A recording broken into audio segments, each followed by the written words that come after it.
salute y'all. It's your boy Tim Snow. Got another one here for you, man. I just want to say what's up to everybody here. Yeah, where you a fella? I'll say you got me, man. That's what I'm saying. Your boy Tim Snow. Takes for the story family. Salute y'all. It's your boy Tim Snow. Takes for the story family. Salute y'all. It's your boy Tim Snow. Texas Prison Story family, salute y'all. It's your boy Tim Snow back here with another one. I had it scheduled for a little bit earlier, but I ain't gonna lie, I fell asleep. So here I am, just a little bit late, but I'm still here. Better late than never, y'all. Hope everybody's having a good day, man. Y'all enjoying the weekend. Staying out of trouble. If you go out tonight, make sure you Uber your way home if you have to.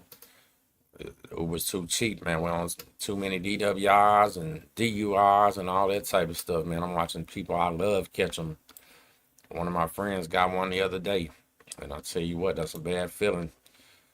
Y'all do me a favor, drop your location in the chat. Let me know where you're watching from. If you're watching live on YouTube tonight, double tap the screen, get them likes up for me. If you're watching live on Facebook, share the video out for me. And seen a couple people in here, Baytown, Texas. Salute, man. Galveston County, what's up, neighbor? Shout out to the Valley, South Texas. Okay, Bronx, New York, Michigan, Oak Cliff, King ATX, salute. La Jolla, Texas. I think that's how you say that. Motto of the day, Marco, do the right thing. Hey, if you do the right thing, you don't have to explain yourself too often, huh? Indiana, Miami, Florida, Fresno, Texas, Mexico, Southern Cal. Dubs is exposed. Where the West began, West Texas, salute, man. So, first thing I want to do, I want to start this video out shouting out Jay Williams, Let's Live Life. Because yesterday I was doing a live video and Jay popped in there. And I was telling Jay about having to quit my job for the summer so I could take care of my baby and all that, you know. And, man, Jay called me personally. You know what? Hadn't talked to him in a while. Jay called me personally, said, Snow, I'm just checking on you. Is everything okay? You need anything? Everything all right? And boy, that shit meant a lot to me. With all the backstabbing and knife twisting on people and everything else in this industry, this genre, whatever the hell you want to call it. I felt good for Jay to do that. And you know what, Jay? I appreciate that, man. From the bottom of my heart. And you know what else he did? Jay did what very few other people will do. And I mean very few other people. Even some of the people that I helped them get their channel started, they still don't do it jack back. Jay Williams hit that share button and shared out one of my videos, this community tab. So let me tell you something, my brother. I appreciate that. John W., what's up, my brother? Yeah, I appreciate that more than you know, Jay. Because when somebody does something like that for you, that's something that Jay could have charged me $500 for. You know what I'm saying? And shit, it would have been worth paying $500 for. And he might charge something. I doubt he charged anybody to do it. But you know what I'm saying? It was just a big sign of respect. And I've always respected that man. So I appreciate that, Jay. I'm going to start that video off today. I also sent a shout out to Chill from 16 to Life, from the California channel 16 to Life. If you don't know about Chill was sentenced to 16 years to life for 3 attempted homicides and I believe accused of 1 homicide. He never even made that really be known, right, till recently.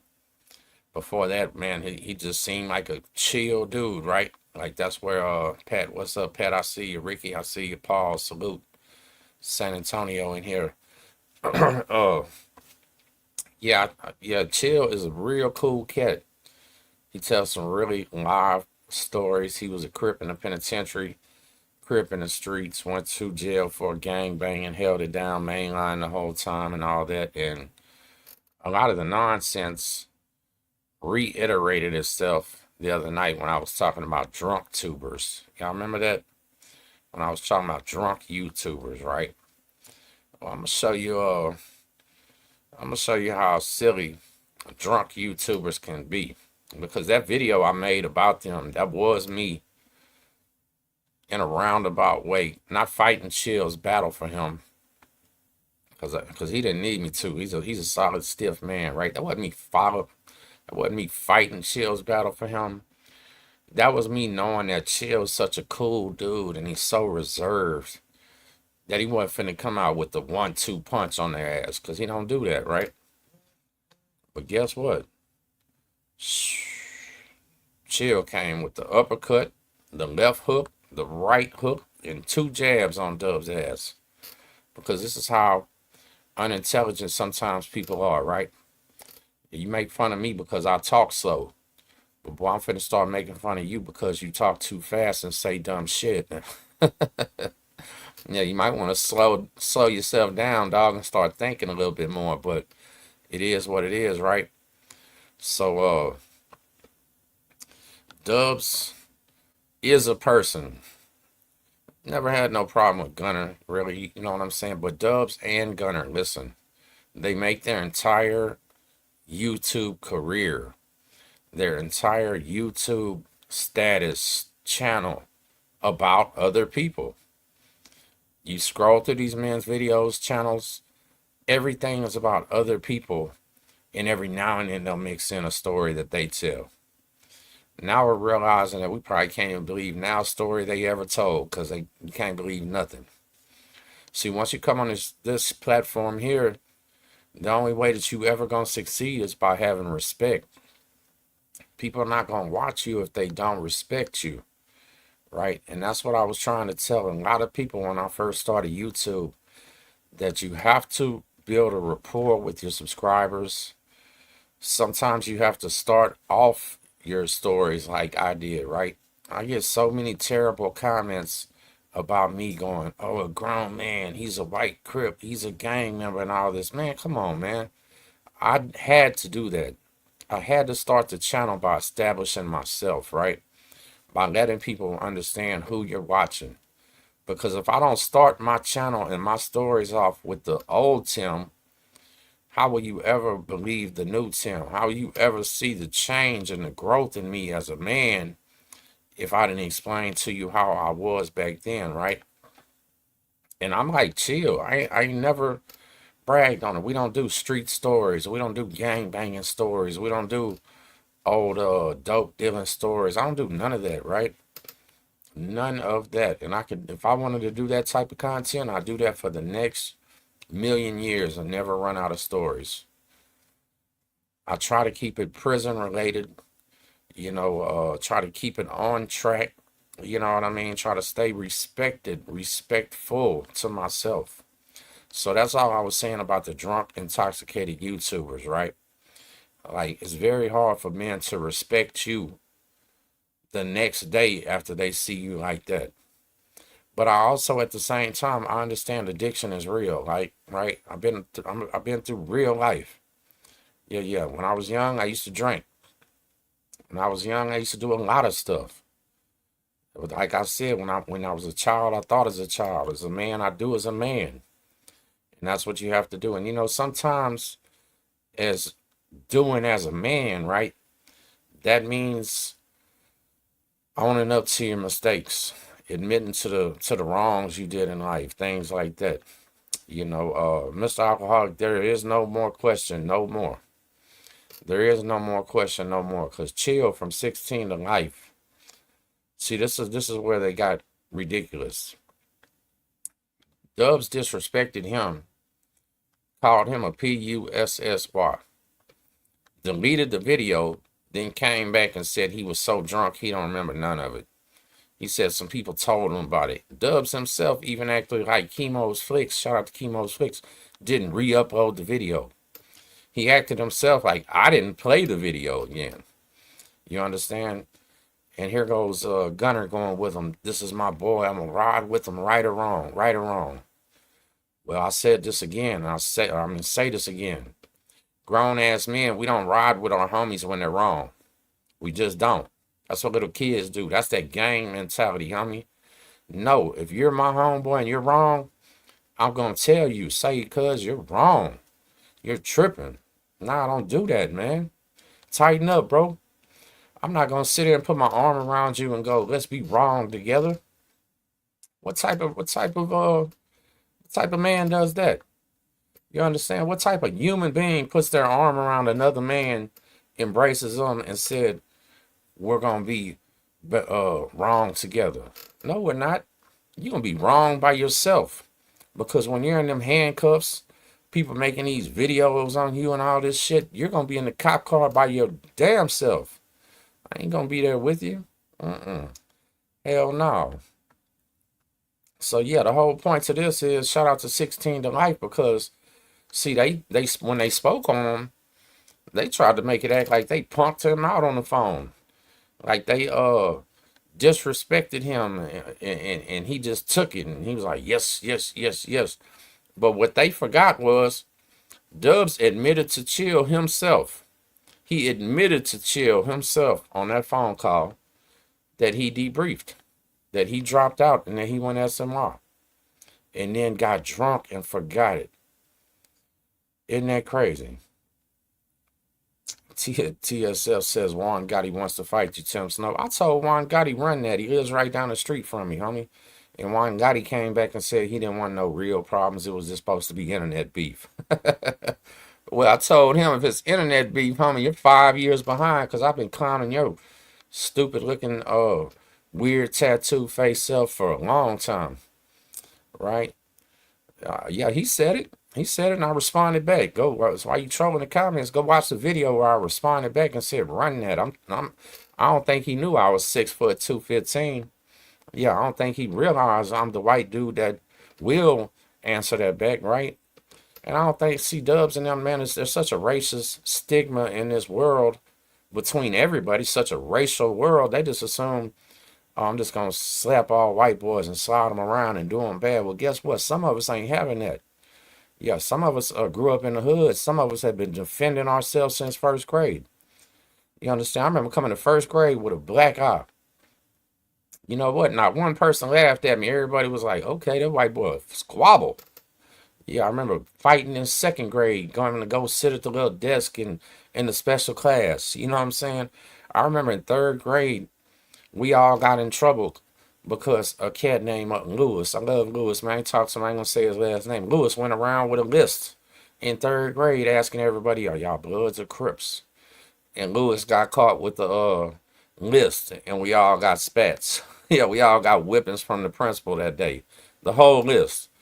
Like, this shit been going on a long time in my life, homeboy. I didn't just pop up on YouTube and call myself Texas Prison Stories for no reason. I'm not bragging on myself, right? I'm not undefeated. I'm not undefeated whatsoever. But you know what? I'm not the one to sit there and let nobody pick on me ever one time in my life. But yeah, Mr. Alcoholic. Yeah. I should play the video by Chill where he says it. I should have had that clip ready where 16 to Life just straight up said it. But I'm going to let y'all go watch his video, right? Where he literally says the man told him himself. It just is what it is. You know what I mean? Like it is no more doubting. See, they were trying to discredit Two Scoop's word. Dubs fans are saying, how would this Wood know? How would this white dude know? How would he know? What do you mean, how does he know? Because Dubs' big homeboys that he called legends respect Scoop, right? And on the same tier with Scoop. Scoop can yell out the door and ask him. And that's what he did, and that's what they said. And they still try to deny it, right? Downplay it, not respond back to it.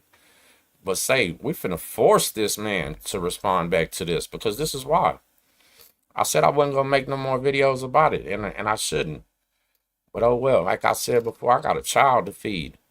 And if that idiot and his buddy, if they want to supply their dope habits, and they want to supply their alcohol addiction, and they want to do all that on YouTube by running men down, by calling solid men like Chill PUSSY, with Wes Watson Wednesdays, Cali Muscle, making all these videos about Blue Devil, and he was on there saying what he wants to do to Gil, American Cholo, which I really don't like American. I mean, I ain't got no beef with American Cholo, but to me, his content is trash. He's like, he's racist, right? shit, that American Cholo dude, about as racist as it can get towards black people. And you know what?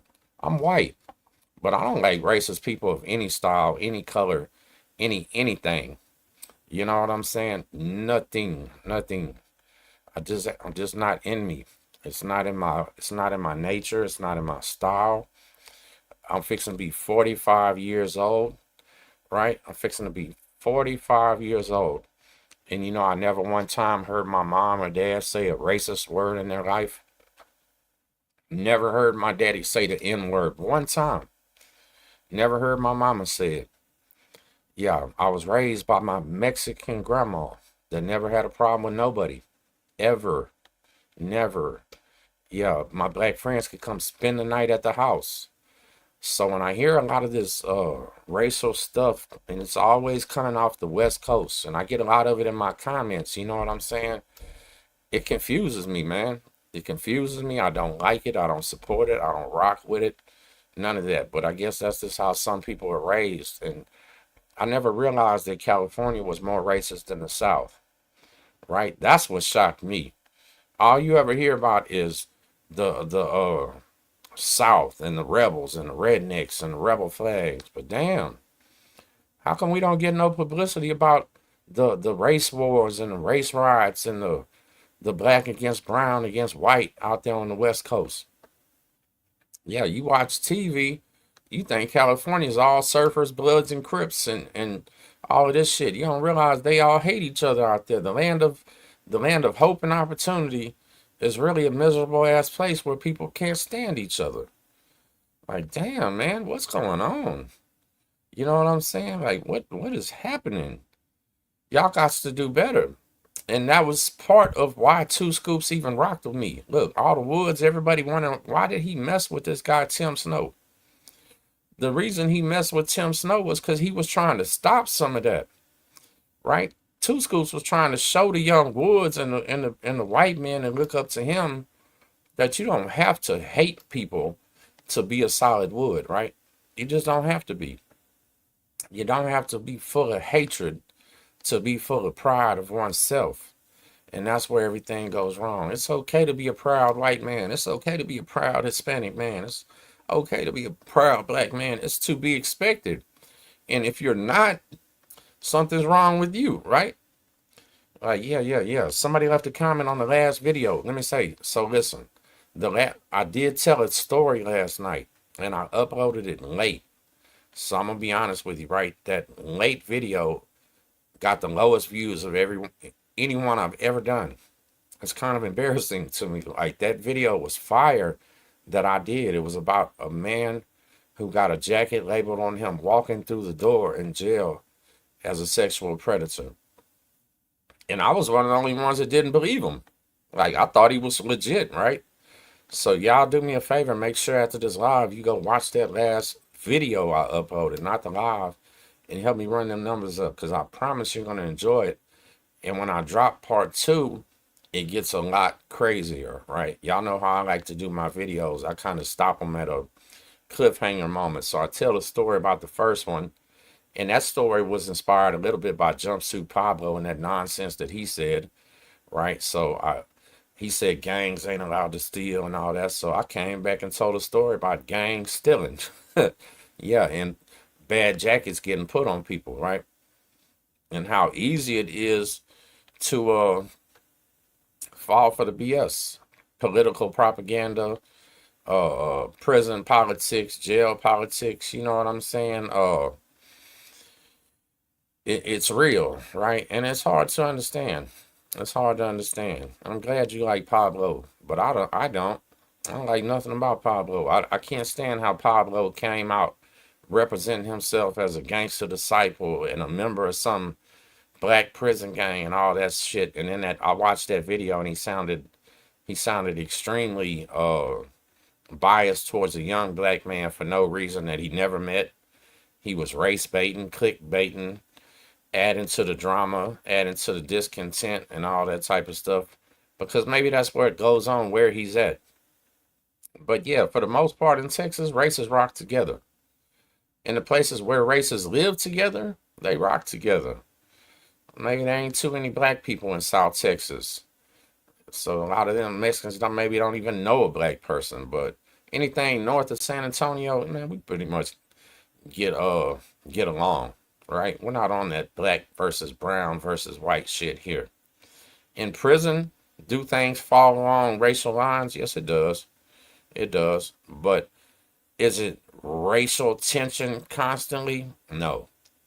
Did I have to do like Whack Deuce and Snow Rock and all them OG Crips out there? Shout out to Rob Dog, Snow Rock, Whack Deuce, all the other real homies that went level 4 in the days of the violence and survived.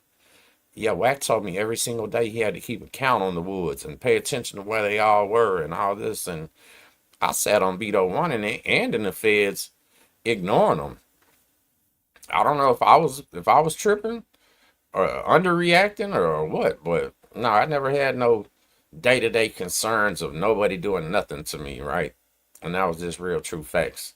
And I seen that. Look, so Scoops landed in Victorville, California, not in ADX, right? And I was so worried about him, Miss Scoops. I was so worried about them sending 2 Scoops to the ADX. But you know what I think that was? I think that was one last attempt to have them fellas debrief. That's what it was. That was one last attempt to get them guys to just say, oh, no, I ain't going to that ADX. And guess what? All of them said, fuck it, let's roll. Let's ride. And if I'm not mistaken, I think they sent him to Victorville. Right? But I'm going to tell you the truth. He's going to like Victorville. He's going to like Victorville a lot. Because Victorville is his home territory. He's going to have real homies there. People going to know who he is when he shows up.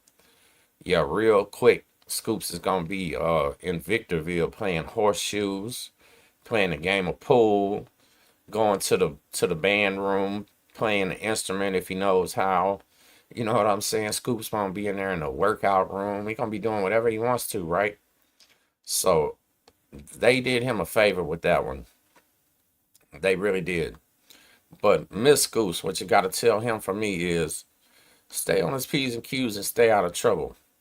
Stay out of trouble because they definitely will be looking for a reason to send him over there if they can. But he's going to have to give them that reason, right? And, oh yeah, there's probably 4 prisons in Victorville. If it's anything like Beaumont, there's 4 of them. You know what I'm saying? Excuse me one second, y'all. Let me do something.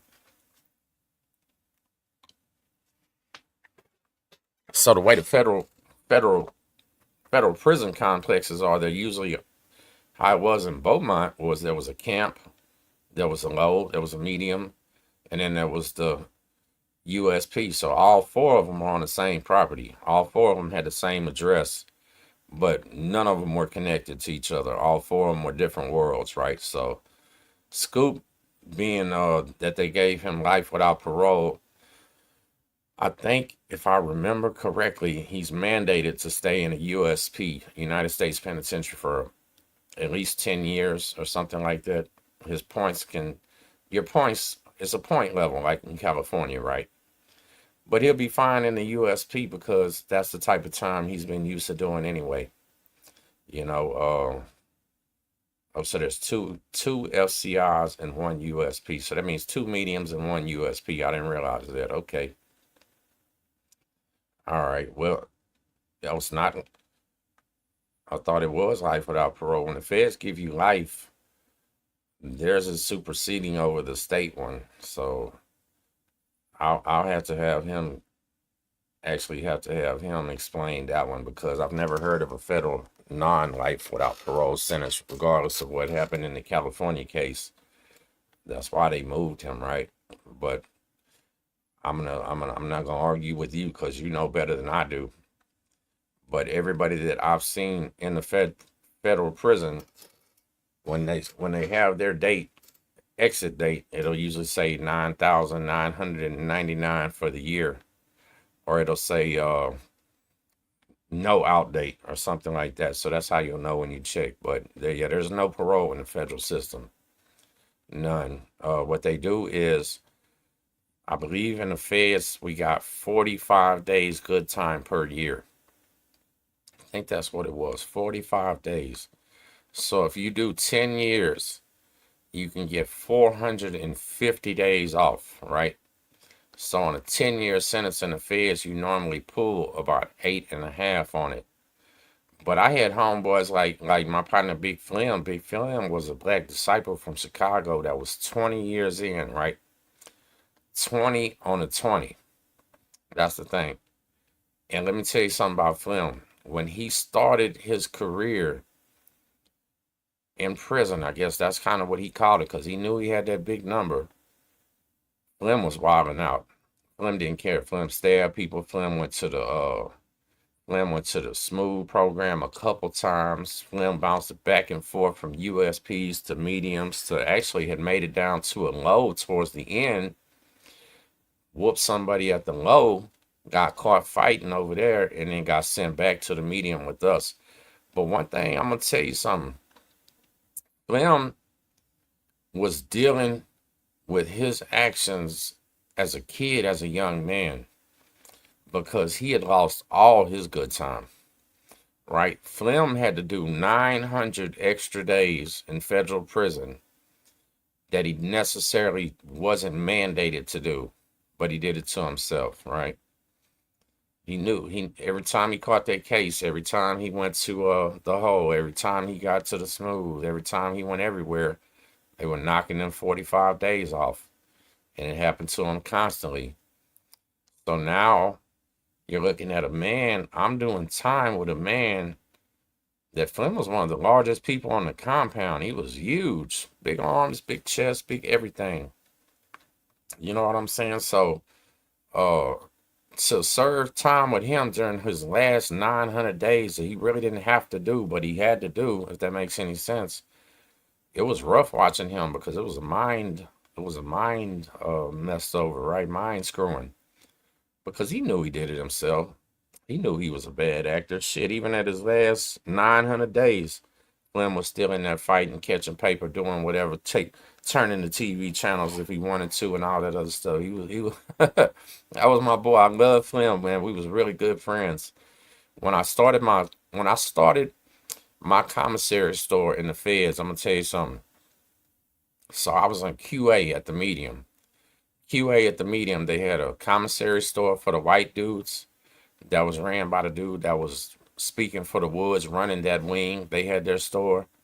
And the Pisces had 2 stores, right? I mean, they had 2 stores. They were about their business, but there was no store for the black dudes. And nobody wanted to start one.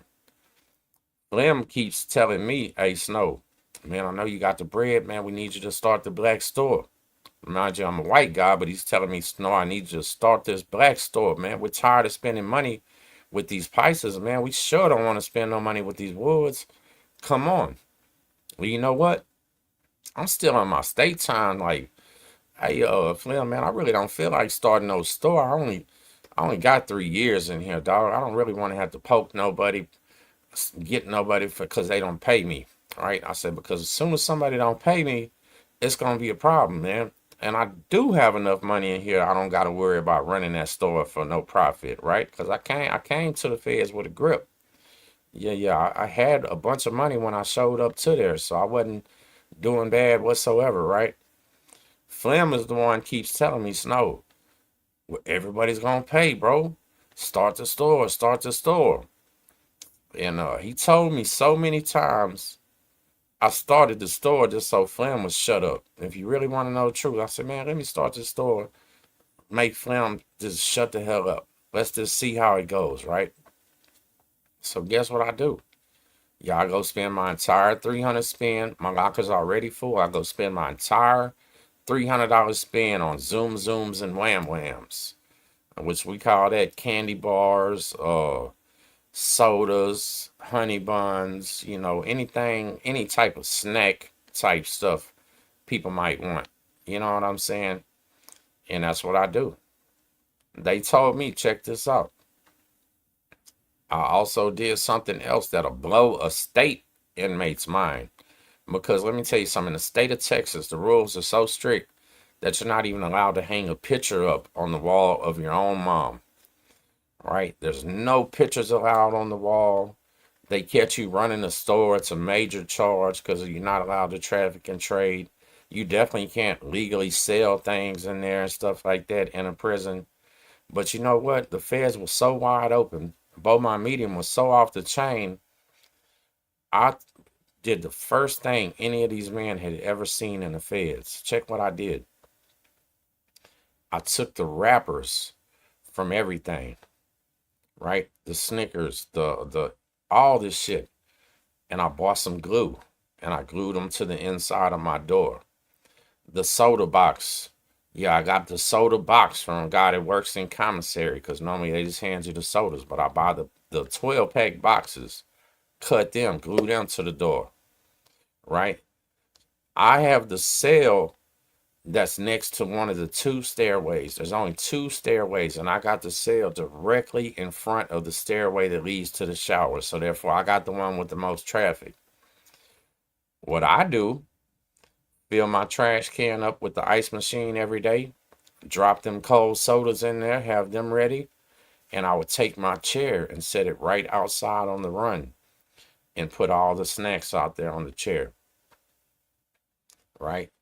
Open my door, I got everything there listed, and I got all the snacks right there where you can see them. And this is a two type of deal, right? So first of all, that was messed up to the people that didn't have no money, because there were people in there that didn't have no money. So all day, they got to walk past a chair full of snacks and cookies and oatmeal pies and honey buns and zebra cakes and Snickers and Butterfinger, whatever, you know, whatever the hell we got, bags of coffee. I got it all on display the same way that the gas station does. You ever notice when you go to the counter to buy anything at the gas station, they got little knick-knack shit, and you always grab one and buy it?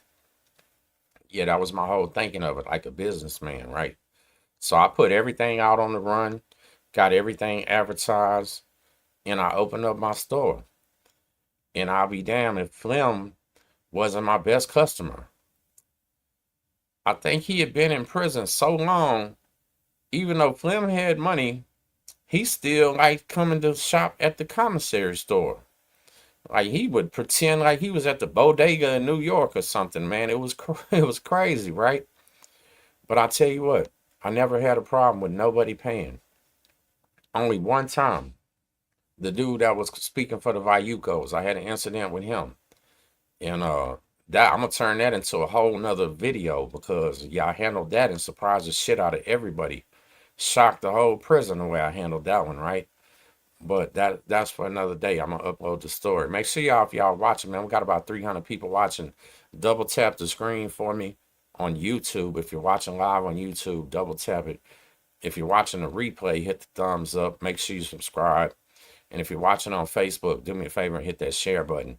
Because, boy, I swear on nothing show love more on Facebook than just sharing out the video to your profile, especially while it's live.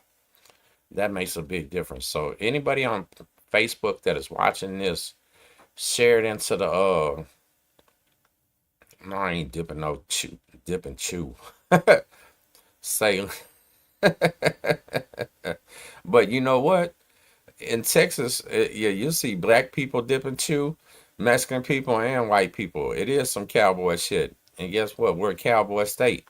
Shout out to the Dallas Cowboys. They didn't name them that. So listen, growing up, we didn't have the Houston Oilers and the Dallas Cowboys and the San Antonio Spurs for no reason, right? Yeah, we embraced that down here. But at the same time, we're not riding horses down here. We got some people that do. Hey, in my town, you'll see black people riding horses down Main Street sometimes. And I always think it's cool. Like, yeah, we got black cowboys down here, believe it or not. And everybody likes them. And, you know, I ain't disregarding anybody that dips snuff. I don't care. Some of my good brothers do, friends, but I'm not, no. Black Bishop, salute them. Pay attention to the chat a little bit. Treating me great in business, man. Listen, treating me great. The only problem I ever had was with one Hispanic guy, believe it or not. Like I said, I'll tell that story. I might tell that story after I do this part 2. Shout out to my man Marco down there in Mexico, you Stone Soldier.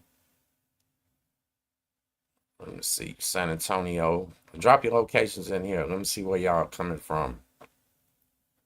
One thing that I always enjoy the most is y'all dropping your locations. I really appreciate it because it shows me myself how far I'm reaching out. You know what I mean? So my original video tonight was going to be about TDC basically raising the white flag and just admitting now that they can't do a damn thing about the contraband coming in. Right? They have basically given up. Hey, there she goes, Patricia. Salute, New York. We got San Antonio in the house, New Caney. Yeah, we're all over the place. Beaumont, California. Salute. So what I was saying is basically they've raised the white flag and admitted that they just can't stop the contraband, no matter what they do, right? Same prisons that's been built there for 50 years, same tricks they're pulling, they're still working. They can't stop these crooked laws. But one thing they are doing, they're arresting the police officers more. And the only reason they're doing that is because they're getting a little bit of attention right now, right? They're getting a little bit of attention. And people are starting to expose what's going on. People are speaking. They're going to the House of Representatives, to the senators and all that, and they're starting to educate them on what's going on. But my point to this all is y'all, just like they have the saying in prison, commissary is necessary. Well, guess what? Contraband is necessary too. Point blank, period. Shout out to Canada. Yeah. Contraband in a prison is necessary. That's why they're never going to stop it, because these wardens are allowing it. Point blank, period. The wardens allow it. The ranking officers want it. There's been many times where they admit, you know what? I think it was, what's his name? Warden Burl Kane or somebody like that on that documentary about what's that prison in Angola, right? There's awesome documentary called The Farm, and then there's The Return to the Farm, where Burl, whatever his name is old redneck warden, he's admitting that there's no way in hell he'd want to be warden of a prison if there's no contraband in there. Right? He said if there was no contraband in here, these men would be killing each other constantly. Sexual assaults would be through the roof. They'd be trying to kill my officers and all this other stuff, right? And that's the real true fact. The warden himself in Beaumont said it's something they call controlled chaos. Right? And that's right. That's exactly what it's about. Controlled chaos, right? Because when a prison runs dry of contraband, guess what? That's when the real politics start. That's when men are real angry. The guys that make money ain't making money no more. The junkies ain't getting high no more. Yeah, the prison economy just froze. Everybody stopped. People start panicking. Yeah, it's necessary, right? Imagine yourself locked in a steel box for years upon years upon years, and you can't never even smoke a cigarette. Years upon years upon years with no women, but Texas no longer allows you to have sexy pictures of your own woman. Do you realize in TDCJ that if your own girlfriend, wife, baby mama, or whatever sends you a picture that they deem sexy, you don't get it, right? There's no Playboy magazines. Can't get a bikini picture of your old lady. Can't hang a picture of your mama on the wall. Yeah, like, this is not the life you want. You understand? But to expect people to live like that year after year after year after year, just sitting in a day room, doing nothing.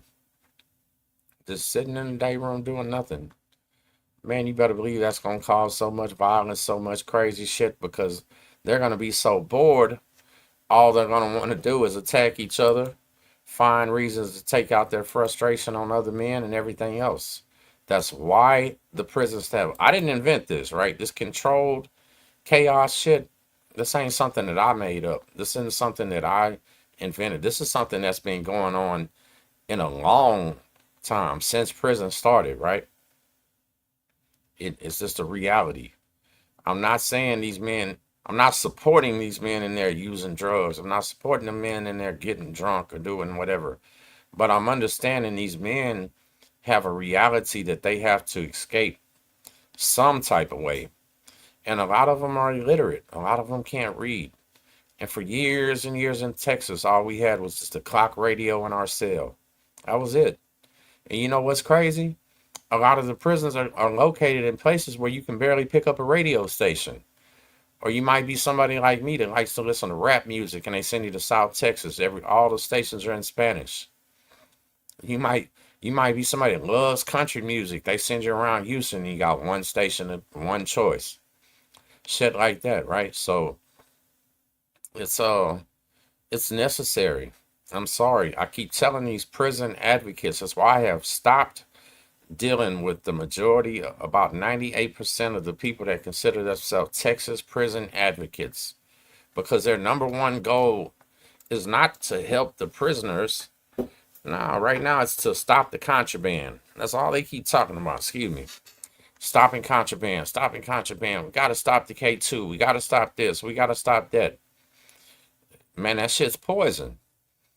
It's poison. But their message is skewed only because all of those people have friends and family in prison that they're worried about. None of those same people are out on their block in the neighborhood saying, we need to stop y'all selling heroin. We need to stop y'all from selling methamphetamine. Ain't holding up signs saying quit selling crack.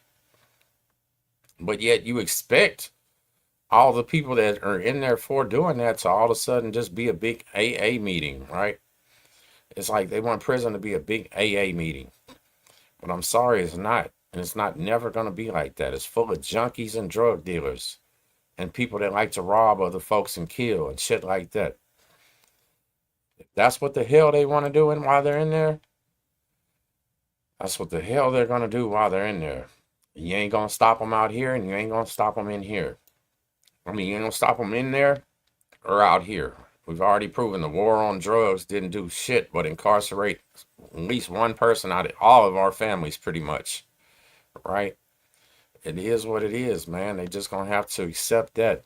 So this is my thing for the prison advocates. Stop worrying so much about the contraband, and why don't y'all put y'all's energy into the food? Because they say the average man needs 2,000 calories a day just to maintain body weight and be healthy without being malnutrition, right? And I'm here to tell you, there ain't no way in hell a man in a Texas prison is getting 2,000 calories. I would say more like 800 to 1,000 calories at the most with the shit that they feed you, right? Very little protein. Very little protein. Sometimes you're eating Johnny Sacks for months and months and months. A Johnny Sack, if you don't know what that is, y'all, it's a peanut butter and jelly sandwich. What they do is they take the peanut butter and jelly, they stir it together, and they put a little blob about that big between two pieces of bread and throw it in a thing, and they might give you a boiled egg with it and 2 pieces of celery.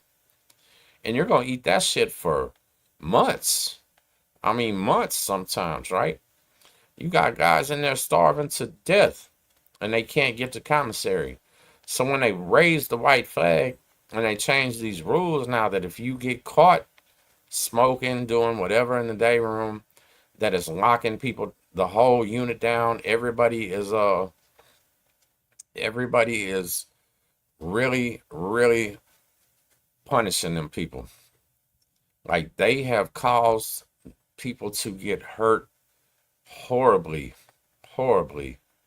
Pat, the name of the video last night is what happens when you get a bad jacket on you in prison. That's what it's about. You got to literally click on my channel and go to videos. It'll be the first thing. Yeah, a boiled egg with a PB&J sandwich is crazy. Sure is. And then here's the thing. You got to decide which one you going to eat first, because you're going to have to save one of them for later. Right? Am I going to eat this stale-ass PB&J right now and eat the egg later? Am I going to eat the egg right now and save the PBJ and later? Or I'm just going to splurge out and eat both of them and be starving in 2 hours? You know, and I'm not here advocating for inmates and guilty people and murders and killers and all that. You know, I know a lot of people want to see them eating like that, and I totally get it, right? If you kill my mama, if you kill my daughter, yeah, I hope you eat a Johnny Sack for the rest of your damn life. So I get it, right? But what I'm saying is the people that are doing this advocacy, y'all are focusing on the wrong things. Y'all ain't focusing on mandatory recreation for these men. Recreation should be mandatory, right? I told that story when I got to Beto 1. I walked in the day room. Everybody looked malnutrition and vitamin deprived because they hadn't even been out to the rec yard in months. Get lucky if they call rec once a month, and it might be inside at the gym. Then the crazy part was when they called recreation to go outside, it was at night. So the only time we was getting sun is if they called you for field squad. Then guess what? A lot of times there's too short on staff to even barely run field squad. The situation in there is pathetic. It's pathetic, right? The people can't even have enough employees to run their prison, so the inmates are suffering. Some people can't even go to school because they've tapped out and just punishing everybody. But what this has caused is there's been a lot of men getting hurt. There have been a lot of addicts, and I'm not on here to tell detailed stories about what happened, but you better believe these guys from prison are calling to tell me that yeah, when you're the dope fiend that gets the whole wing put on restriction for 15 days, that's why these dudes are trying to commit suicide before the 15 days are over. Because yes, they are stomping them into mud puddles. Think about it. Yes, when the 15 days in, whatever race you are, car, click, whatever, your own people are coming out and punishing you. They're violating them on the spot, but the addiction is so real that they can't stop. Somebody said something about never any Latin kings from Texas on our channel because there used to be a lot of Latin kings. But you know what? Uh, there's just not too many. Uvalde, Texas had some. Kingsville, Texas had some. Houston had some. Galveston had some. But they were always on a smaller level. And then most of all of them went into prison and joined other cliques, either the prison families or the Tango Blast or whatever. Same thing that happened to almost all Mexican, Hispanic street gangs at this point in Texas. They're all going away. Yeah, they're all just disappearing because their big homies are coming out of prison and no longer repping that and now repping their city. So that's what's happening to all white. There's almost no Hispanic street gangs anymore. And if they are, they're little kids and they're looking up to the dudes that are Tango blasting and all that other type of stuff. So, but yeah, that's one thing about it. Texas. So Texas, somebody left a comment that said, "Oh, all you fools want to be like California. Y'all claim these California gangs and all this shit." I said, no, no, no, no. At this point, we're grown men. We want all y'all from California to come get your shit back. Come take these Bloods and Crip gangs back. Go take that shit back to y'all's hood and keep killing each other behind that dumbass shit because we're tired of it in Texas, right? But at the same time, we had just as many folks and black disciples and peoples, and we had all that in Texas. But we also had homegrown gangs too, gigantic homegrown gangs. I grew up squabbling guys named Brown Assassins. Yeah, I got a story on my channel about me and Rigo from Texas City that recently got killed by the police officers. Me and him, he was a Brown Assassin, turned Houston. Almost all their leaders did that, right? So they come back Tango Blast. So guess what? The young kids that are influential, like always, start repping that, right? Same thing happened to the Southwest Cholos and all that. Those are street factions. When they come out after serving their time, they're not repping that no more. So it's different, right? But yeah, we're sick of this gang shit. Grown ass men, we're tired of that. And one thing about Dubs that disgusted me and why I said he promoted this shit, right, was the simple fact that he called people legends. You call people legends. That means you're still paying homage to these men. You're still like looking up to these dudes as legends when they're the same ones that made you tap out and put you in SNY and had you scared for your life. Like, which one is it, dog? Are they legends to you or are they enemies to you? Think about that, right? And that's the real life true facts. Like, this gang shit's played out, man. It's really played out. My brother tried to explain that to me in the 90s. That, little bro, I'm done with that. I'm getting his money, right? I don't need no boundaries and all that. And I felt what he was saying, but I was too indoctrinated at that time, right? I was brainwashed, looking up to the big homies and all this shit, thinking everything was cool. But at the same time, it ain't. It ain't. It really ain't. Ain't shit cool about this life. This is not the life you want. Point blank, period. And some recent comments. I ran solo. King ATX said I ran solo my whole time in prison. I didn't gang bang on the streets, didn't go to prison to start. So no, that's a fact. That's a fact. So that was the difference between a lot of us, right? We started that as young children. I got my first gang tattoo when I was 14 years old. Got multiple gang tattoos by the first time I ever hit the system, right? I was not a member inside. I was a member in my neighborhood with the friends that I grew up with. Then I hit inside of these prisons and facilities and realized I'm now by law associated with other people from the same organization, and realizing a lot of them are people that ain't even my style of person. Some of them I would never rock with in real life. You know what I mean? And that's not no knock on none of my Crip homeboys, but we were just, a lot of us was raised up different. You know, some of them was from East Texas. There was some from West Side San Antonio. There was some of them from, West Dallas, South Dallas, Oak Cliff, Como. All solid stand-up men, but we were all raised differently. So it took a whole different understanding to realize what's going on. And when it got to a whole another serious level. See, these kids out here play with this gang activity. But once you get up inside of them facilities and these men live that life day in and day out, and a lot of these men are in there for taking out enemies, for gang banging activities, homicides, shit like that. Over the gang life, when you come in, you better be 100% serious about it. You know what I'm saying? You better be for real about it. And that's something that people just don't understand, the pressure, right? It's legit peer pressure enforced by violence. Think about peer pressure when we was in high school, junior high, right? Oh, clothes change. Mom, I need this to be cool and all that other shit. That was peer pressure. But that wasn't peer pressure enforced by violence. We're now talking about peer pressure enforced by prison discipline. Well, yeah, they're gonna take you to them back stairs and stomp your brains out. Your own homeboys. You know what I mean? So none of this life is what you want. Did I hear about the dude who just killed his wife during a conjugal? So I did hear something about that, but that blew my mind because Texas hasn't had a conjugal visit in 40, 50 years that I ever heard of, right? I couldn't even believe that there were still people having conjugal visits in the United States of America. So that was wild to me. It just never even crossed my mind.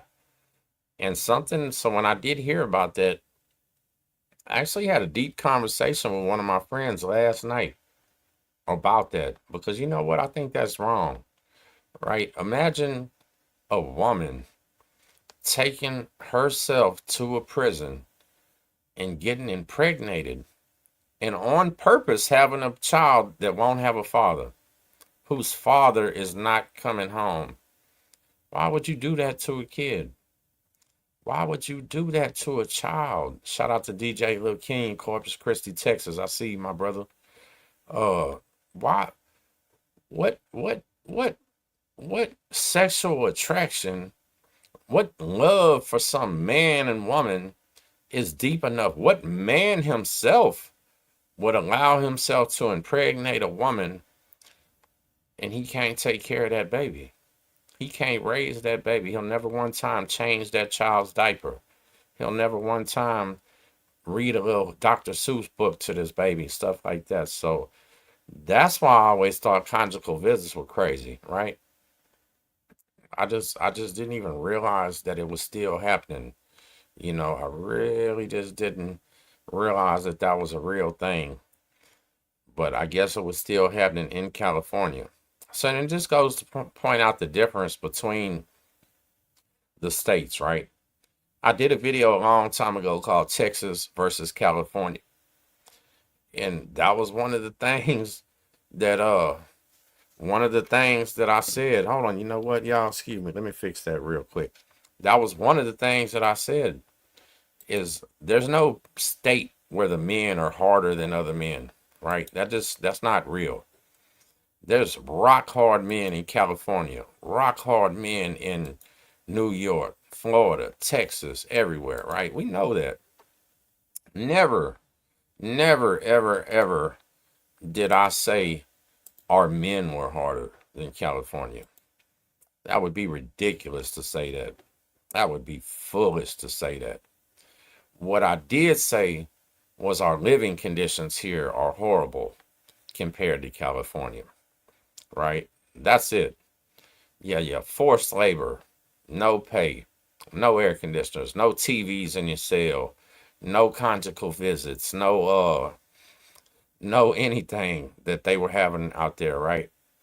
So that was my whole point to it. And I think that's kind of where everybody thought that I had some kind of beef. And that actual video was a response back to that dude Savage Studios.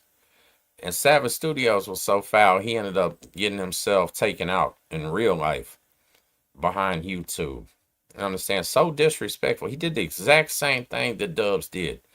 So if you just watch Savage Studios get drunk on YouTube, say something that allegedly had him murdered, why would you get drunk on your YouTube and disrespect somebody like Chill that never bothered nobody?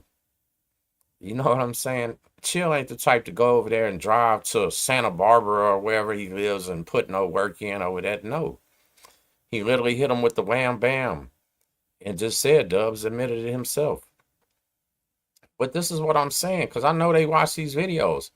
Why is it so hard to admit what you did? You understand? It's reminding me of SPM. I hate to say this. Dubs himself is now reminding me of SPM because guess what? The cat is out the bag. Everybody knows what you did. Your own homeboy talked about it. Now it's just time to just fess up, dog, and just tell these kids this ain't the life you want. Show them why. Show them how you got politicked on. Show them how you got too drunk and you couldn't handle your pruno, whatever. You know what I'm saying? Like, use this experience as a teaching experience, for the young ones that look up to you. Because I see in his comments that they talk about, oh, he's active, he's real, he's the real deal. 24 years, main line, holding it down. No, they're saying about 10 of them 24 was SNY. That meant 10 of his 24 years was with transsexuals. 10 of his 24 years was with pedophiles, with other people that told. Yeah, all that other shit. And then they have the nerve to come on there and say other people are no good.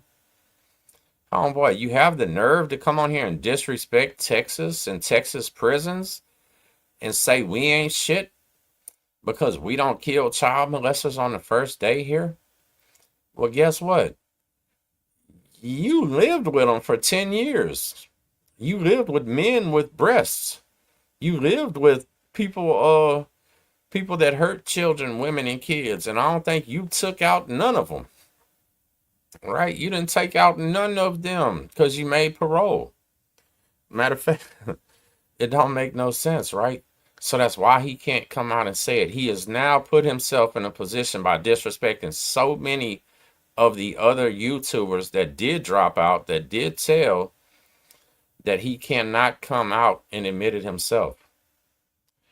Well, I'm sorry you put yourself in that situation, my man. I really am. But that's also, hey, that's your bed and you have to lie in it. That's what Two Scoops was saying. Two Scoops said he's laying in the one he made right now. You understand? Yeah, he's laying in the bed that he made, and everybody should, and I am too. Listen, I still live in the ghetto. Yeah, I ain't YouTube rich, none of that shit. The reason I'm living in the ghetto is because I have all these felonies. I cannot, if right now I got a video that goes viral and I make $50,000 this month on YouTube, God give it to me, but I really I don't expect it to happen. I still can't go sign a lease for the nicest condo in Galveston because they're not going to accept me with a violent record. You understand? That's the real true facts. That's the bed I made in. I never would have caught all these felonies. I never would have lived my life like I had if I knew in the future that I was going to have a young, beautiful queen to raise. Right? Because I feel horrible about where we live. I am, do you know, in this place where I live, my daughter is the only child that has a father. Think about that. Yeah. My daughter doesn't even know how it hurts the other kids when she's always like, my daddy this, my daddy that. She's just proud of her daddy. I'm the only person she has to talk about, right? But I had to calm her down on that, like, say, baby, maybe you shouldn't always talk about your daddy to these kids because they don't have one. And she's like, well, everybody has a daddy. I said, no, they don't. No, they don't. Some kids don't know who their fathers are. Some moms won't tell them because the daddy don't claim them. Some dads are just dirt balls, scumbags or whatever, So listen, I myself go buy snacks and the big boxes of 42 chips and the big things of pastries and all that stuff from Walmart and other places. And when these kids in my hood get out of school and they want to come play with my daughter, and they do because she's got all the best toys, guess what I do? Everybody gets a snack. Yeah, it ain't just my daughter eating no after school snack in front of her friends. And that goes deeper than me just being a good man also. It goes into the reality of me knowing that, hey, these kids going to end up not liking my daughter. Like, these are her only friends. They're going to end up not liking my daughter because she's got the better toys and she gets to eat after school and they don't. These kids step straight off the school bus and run around playing. My daughter comes home and eats a snack. You know what I'm saying? When I noticed that ain't happening for them, I said, hell no. God has blessed me to be a truck driver. I got a career. I can share a little bit. You know what I'm saying? So the other day, I'm not bragging and I'm not proud of this, right? And actually I felt very embarrassed about it. I mentioned it on the other video, but this is me owning up to me, my mistakes. Scoops was supposed to call me at 7:30. He told me himself, I'm never late, brother. He said, I might be a lot of things in life, but I'm never late. And I told him, you know what, Scoops? I'm never late either. I said, I respect that. I'm always trying to be on time. Although tonight I apologize. First time ever I've been late on a live. But in all reality, at a 7:25, a man pulls up out here with his music banging so loud. 7:22, I'm sorry. 7:25, 7:20. A few minutes before 7:30 when Scoops is getting ready to call. About 7:25. Here comes this man with his music, just rattling everything, shaking the whole neighborhood. And I know these little kids trying to go to sleep for school. I know I got an important video with a real life California prison boss. Thank you for that, Martin. I appreciate that, man. Much love. I know I got all this coming, right? But more importantly, you know what I was thinking? This disrespectful motherfucker is out here shaking his apartments like this with all these children. And I'm the only man here that has a kid to even go outside and say something. So when I go outside to speak on it, I went out there to speak on for everybody. For all the kids. When I told them, hey man, the music too fucking loud. I said, we got 2 kids over here, 1 kid up there, 2 kids down there, my kid in the back. I said, man, turn that shit down. And he respectfully did, right? And then he turned out, he said he follows me on here. Maybe he's watching this video tonight. And hey, man, I apologize about the way I came at you. But I'm trying to explain why. Because that was me sticking up for all these other children here with no father. Because had there been other dads, there probably would have been about 5 of us out there saying, hey, turn that music down. But no, I got to do it, right? You know what I'm saying? Put me in a bad position. Man, that man could have pulled out a pistol and shot me. I don't know. All I know is there's 5 or 6 kids that I give snacks to, play with my daughter every day, and you're disrespecting all of them. And I'm the only father to go out there and speak on it. So of course I did, right? Man, I appreciate that, my brother. Thank you.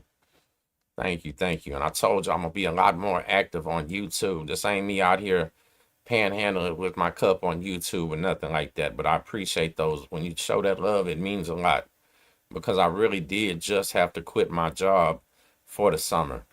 Am I going back to work after the summer? Yes. But did I have anybody to watch my daughter full time during the summer for me that I trust, that was able to, that's young enough? I didn't. And that's why I'm doing this, right? I have a beautiful daughter. If you've ever seen the intro, I got a daughter that won Baby Miss Texas. I can't go anywhere ever. So 2 things are going to happen when I go out in public.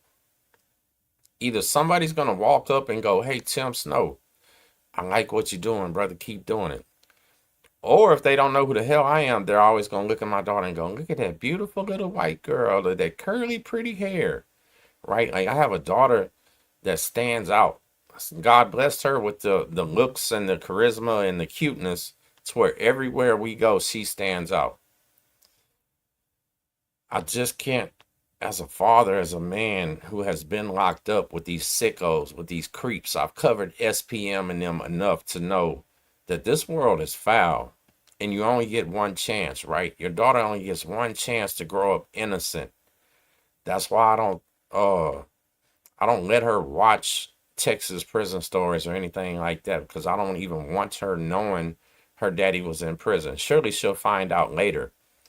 But I don't even think that would my daughter loves me, right? I don't think that would skew an opinion or make her love me any less. But I don't ever want that in her mind, thinking it's okay for her to go.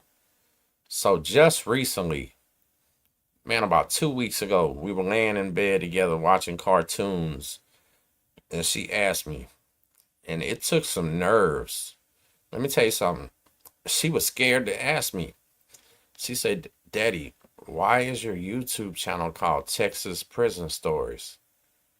And I said, well, baby, it took me a second to think about how should I say this. I said, well, baby, Daddy calls it Texas Prison Stories because I'm trying to keep people from going to prison. And she said, what do you mean, Daddy? I said, well, my point to it is I try to come on here. I try to tell the truth. I try to scare people. I try to let them know. Pat, you didn't have to do that, my friend. Thank you so much, Pat. I love you, girl. For real, I do. For y'all that don't know, Pat was one of my friends, federal inmate herself. Pat was deeper in the game and doing more shit than any man I know, if you want to know the truth. And she changed her life too. And I'm proud of you, woman. I really am. I'm very proud of you. If nobody has told you lately, you better believe your friend Tim Snow is. And so the crazy thing, she never gets on YouTube. Pat always comments on Facebook. But let me tell you something. So when I recorded my first video ever, I mean ever, it was Pam Lynchner State Jail, day 1. I sent it to Pat. Pat said, man, you did good, Tim, but you got to step your swag up. You looking rough in that much. She didn't say you looking rough, but she meant you looking rough in that shit. And boy, I was. Hey, Pat, I was. Yeah, I did. I came home with a broken shoulder, out of shape. Probably didn't even have a haircut in that video. Teeth was still looking fucked up from smoking on the the napkins in the penitentiary and all that other shit. Man, it was she was the first person to keep it real. But you know what, Pat? I love you for that. I always love you for that, because guess what? I stepped up my swag a whole bunch. But at that time in life, I was doing bad. I was doing real bad. I just had my daughter. Man, I didn't have no money to spend on myself. You know what I mean? I didn't have no money to get everything taken care of. And as life has progressed, I'm thankful that y'all have watched me come up, start doing better, looking better, feeling better, becoming a better man. Because some of these men, we have watched them fall off. We've watched them get worse. We've watched them ruin their lives, right? We've watched some people end their lives on YouTube. Man, you know what? I ain't heard nobody say it in a long time. But shout out to S-Bone. S-Bone, the Rolling 40 from California that had a fire channel and gets murdered. Right? Like, YouTube is real. Savage Studios gets drunk, runs his mouth, gets murdered on YouTube. Like, I've watched some of these YouTubers come out and get it. So look, got Dubs acting like Super Sudaño, then comes out and gets exposed as a dropout. Other of these guys have been trolling and they turned out to be pedophiles. You know, just crazy, crazy shit. And that's why I guess sometimes it offends me that just because we all do similar things on YouTube, y'all look at us as colleagues. Man, we're not colleagues. But man, if anything, we're not necessarily competition either, because there's enough YouTube to go around for everybody, right? Like, what, 100 million people a day watch YouTube probably? You know what I mean? So we don't have to be here ripping each other down and tearing each other apart and all that. And I told y'all, I will never speak on a man that doesn't speak on other people, right? And that's not what this channel is turning into, not turning into a troll, none of that shit. But I just got some bills to pay and a baby to feed too. And if it takes a real man like myself to come on here sometimes and slap some, you know what JD used to say? Shout out to Big JD from Prison Break Raw. But he said he comes on YouTube and slaps them with a big dick of reality. I guess sometimes you got to pull out that old eggplant and slap them across their forehead and snap them out of it. Right? Because the day that I did the intoxicated YouTuber live making fun of them clowns, as soon as I ended my live, they went live sober. Right? Hey, did Tim Snow talk y'all into doing a sober live? You don't got to admit it, but I'm pretty sure that's what it was. It was a better look, fellas. It was a better look. Right? Coming on there live and clowning and drunk. That shit might be fun for you, but that shit's like a car crash on the freeway. How many times have y'all been driving down the freeway and all of a sudden you just hit a traffic jam? And you're wondering, what the fuck is this traffic jam? The only reason the traffic jam is because there's a wreck on the other side of the road and everybody wants to slow down and look at it. That's what you got to think about in life. Do you want to be the traffic jam of YouTube? Do you want to be the car wreck that everybody slows down and looks at? Or do you want to be the one cruising on the highway going to get something done? I'd rather be the one cruising on the highway. But here's the thing. Some guys are okay with being that car wreck because this is the only way that they make money, right? This is how they survive. Disrespecting people, disrespecting themselves, all of that other shit. So that video I did reacting to what they said about Chill, that was just because I really respect Chill, right? I really respected him. I liked his content. I liked his get down. I liked how he remained a man at all times. You know, Chill even said himself, he ain't here to teach kids lessons. He's just here for entertainment, right? But I'm gonna tell you something, Chill. You might not realize it, but you are, right? You're part of the solution, my brother. You're not part of the problem. And I'm glad that you're making a couple bucks off of it too, because this will help you from having to go back. But you better believe, Chill, you're making a difference out there to them young men in California, the exact same way that I am out here in Texas. And it's purely by leading by example, my brother. By leading by example, by remaining a man at all times, right? And by behaving like a man at all times, carrying yourself like a man at all times is what people need to see. Yeah, they don't need to see us on here emotional. They don't, Chill himself even said, what kind of fool would I look like shouting and yelling and screaming at the camera? And I had to laugh. I was thinking, yeah, I couldn't even imagine him doing that, right? Couldn't even imagine him getting out of character like that. But it is what it is, you know. And I think, of course, drama sells. People know it and everything else. But all of this just started because the man in California just chose one day to pick me to disrespect, pick me to be his victim. And I didn't appreciate it. I've never in my life appreciated it. Riverside La Sierra said, I got to talk about California. Yeah, because that's where all the goofy shit is coming from right now. Yeah. And I said, if I call out anything and anybody that's doing stupid shit on here, I don't care if you're from California, if you're from New York, Canada, Kentucky, Florida, whatever. I got bills now. I got a kid to feed. I'll speak on all of it. You know what I'm saying? All of it. All of it. And yeah, I got into my emotions. Absolutely. Because I'm a human being. Right? And it was not necessarily me getting into my emotions. It was me getting back into my prison type mentality that I need to stay away from. Because let's guess what? I've been to state jail. I've been to state prison. I've been to federal prison. I grew up in a neighborhood where you could not allow people to disrespect you without responding, or you become a continuous victim. Think about that. If you don't defend yourself, especially on YouTube, you will become a constant victim.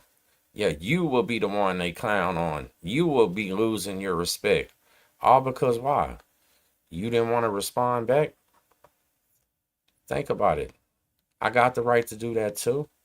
But nah, Mikey Boo Bop, whatever that sounds like a fruity ass name. That's the weirdest limp wristed name I ever seen. Yeah, no, I didn't get my feelings hurt. I kept my respect. You understand? I kept my respect. And I defended myself in a proper way. And guess what? They had no response and they have no comeback. Because when you speak intelligently and you speak facts, there's no response.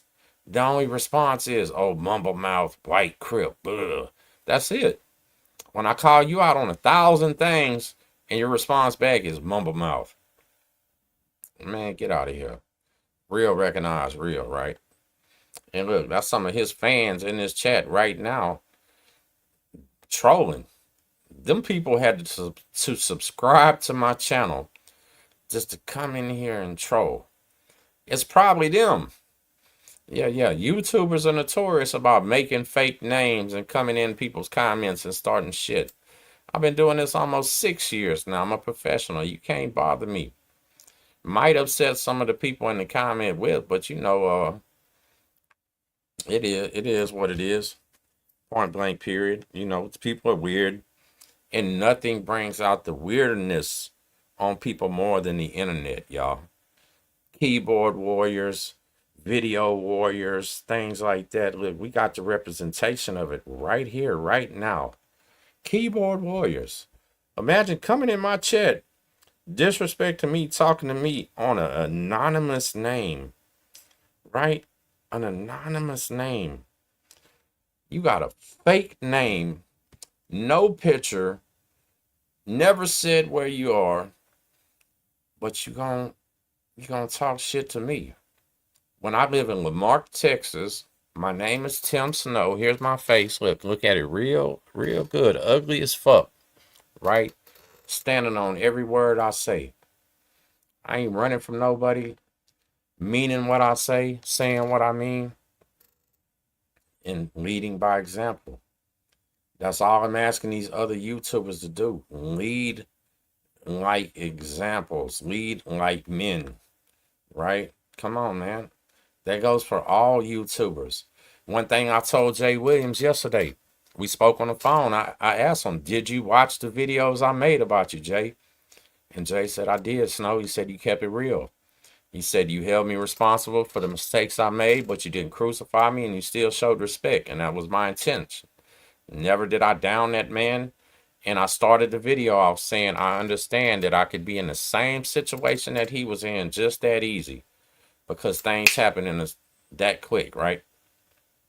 It is just, life is so unpredictable. So unpredictable, man. And we just have to live it to the fullest out here. And that's why I started this channel, to just try to show people this is not the life you want. There's nothing good about it. You don't want to have to come out on parole looking for no halfway house to stay in, filling out on those job applications, look, it's Texas, 100 degrees outside, and you're walking into a job with long sleeve shirts on because you're scared they're going to see your tattoos, shit like that. You know what I mean? Like, the penitentiary mind state and mentality makes perfect sense while we're in there. makes none out here. But for some reason, that shit gets ingrained into men.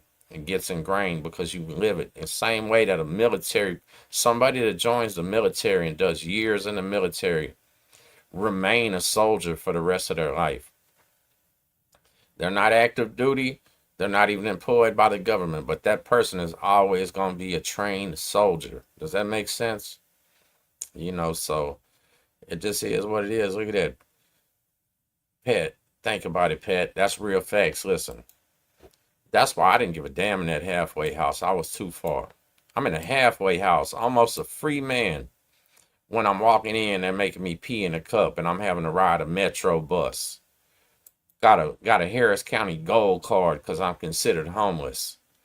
When I went to welding school, every day I had to walk through Tent City. Let me tell you something.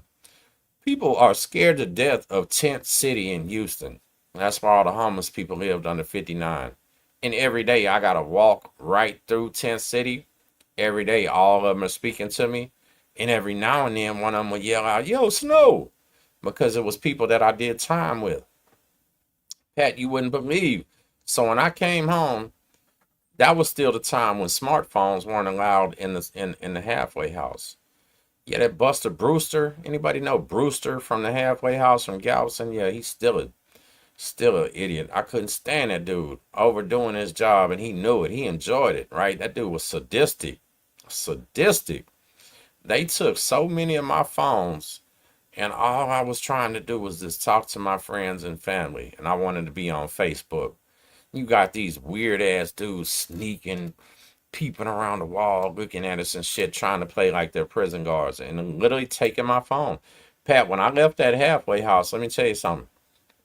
I left that halfway house with a gallon Ziploc bag full of smartphones because they got to give them back to you at the end, right? Yeah. I came home with a bag full of phones because I kept buying another one. I ain't give a damn. You ain't finna stop me, man. You might slow me down, but the cell phone store was right across 59. You could walk over there and buy another one. Constantly did it, right? Crazy as hell.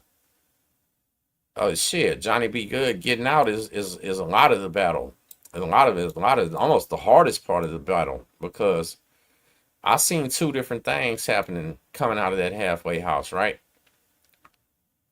So hold on, let me say something. Believe me, Texas is not as dangerous like Cali. I live in the RGV. You go Google up yourself who has more murders, Houston or Los Angeles. Riverside, La Sierra, no disrespect to California, but you type in Google right now on the live and see who has more murders, Houston or Los Angeles, and then see who has more people. Yeah. Los Angeles has more people, yet Houston has more murders. But instead of killing you over red and blue here, they'll kill you for any reason. Any reason, right? Yeah. So I don't know. That's a rumor. And I'll tell you something, in that RGV, I don't know where you live.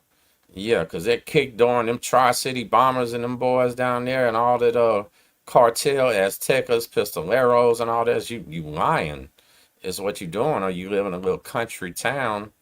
I don't know. Well, that's okay. You can have pride where you're from. I totally expect you to have pride for your son, for your where you're from, right? But let's just don't come on here lying, you know. And guess what? Alamo, Texas. Yeah, I spent a bunch of time in Alamo, Texas. Sure did. Shout out to Homer. Shout out to Big Moke and all them boys down there. Them boys was hardcore. And all of them end up going to the feds too. You know what I'm saying? Yeah, so I don't know. I don't know. People, there shouldn't be no beef between any states. We're all different.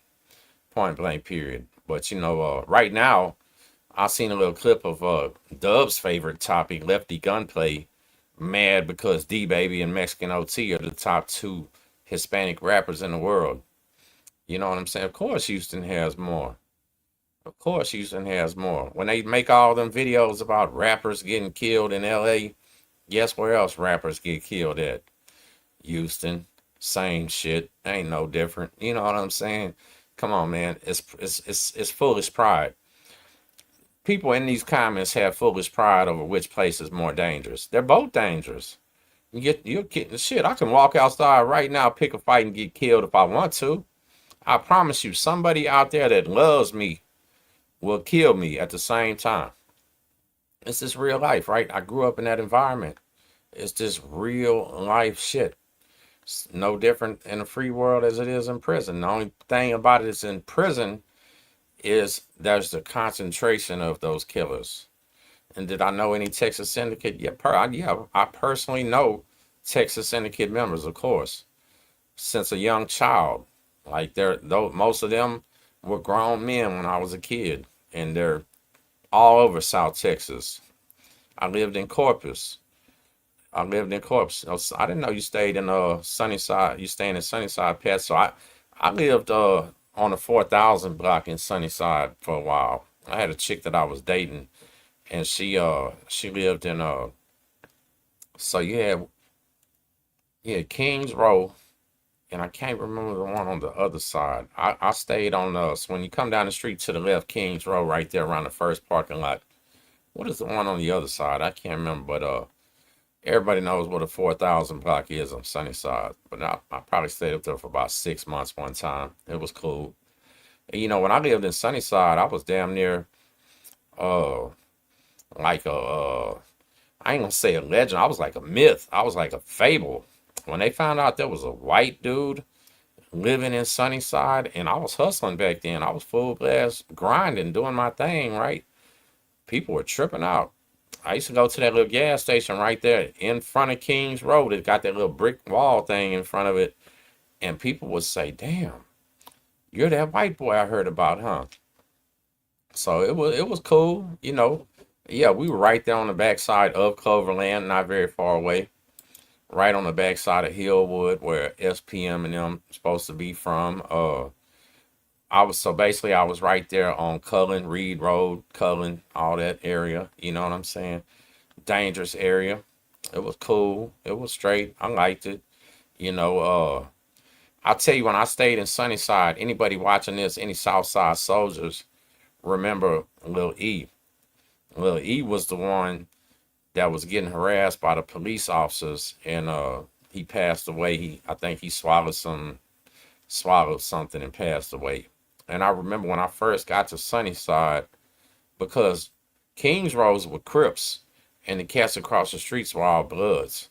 But at the same time, they would interact with each other constantly. They would do business together or whatever. And I see everybody out in the parking lot, and I go over there because I see a couple of my homies, and I'm watching these grown men cry. I'm watching these grown men shed tears and hug each other. And I'm like, man, what's going on? They said E died. I'm thinking, who is E? And they said the cat that used to ride around on the bicycle hustling. And I said, damn. You know, it didn't hit me like it hit them. But when I heard the situation, I said, damn, this is not the life you want. And what somebody asked me, did I go somewhere? What did you ask me? Ever been to San Juan?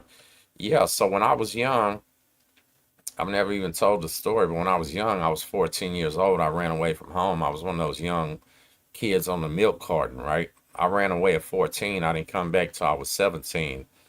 But I met a family in Corpus whose all their family was in Alamo. So yeah, we would go down to San Juan, Far, Alamo, where is that other, Edinburgh, of course. What is that other ones that I can't even remember? It's been a long time, but yeah, hell yeah, I used to go down there all the time. That's why I'm saying, when that dude's trying to act like he's friendly down there, that dude must never come outside. Because in the 90s, all you would hear on the news down there was kick door burglaries and robberies and people tied up and all type of drug cartel. And back then it was Tri-City bombers. That's all I would hear about.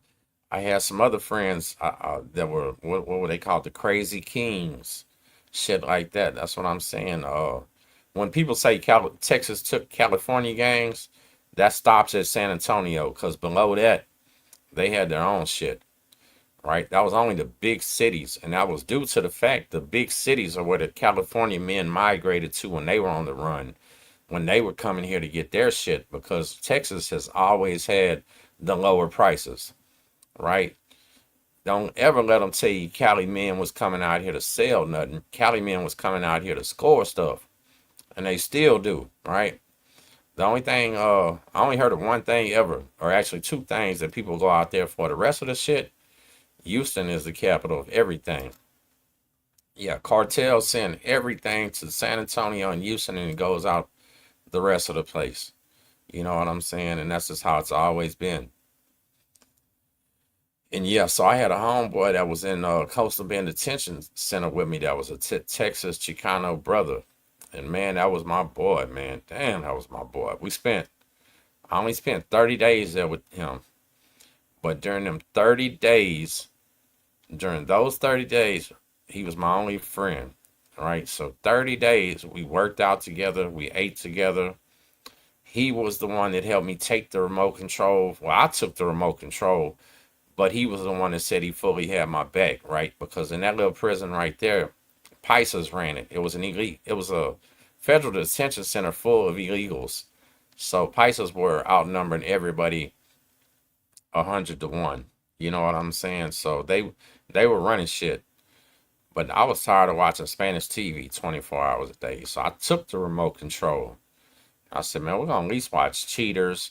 All I wanted to do was watch Cheaters, Let's Make a Deal, and Jerry Springer, I think. I'm like, man, if we gotta sit in here and fight for the next 24 hours straight so I can watch these couple shows and just feel respected as a man because I don't speak Spanish, then that's what we gotta do.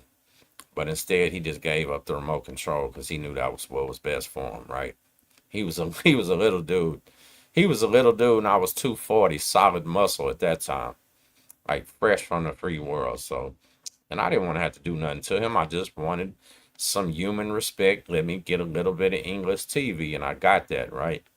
And I was done with it. But this ain't the life you want. Well, that's what you got to do. You got to tell yourself, hey, man, I'm either going to spend 30 days in here just watching Telemundo, or I'm going to go up there and tell this dude, give me that remote control, homie, and fade whatever comes with it.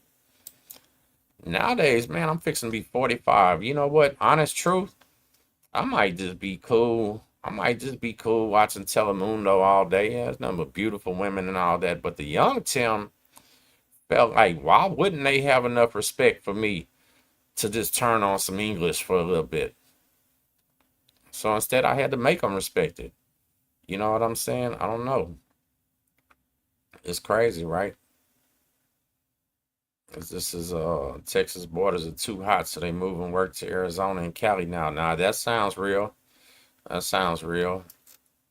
I believe that, and I know Marco knows.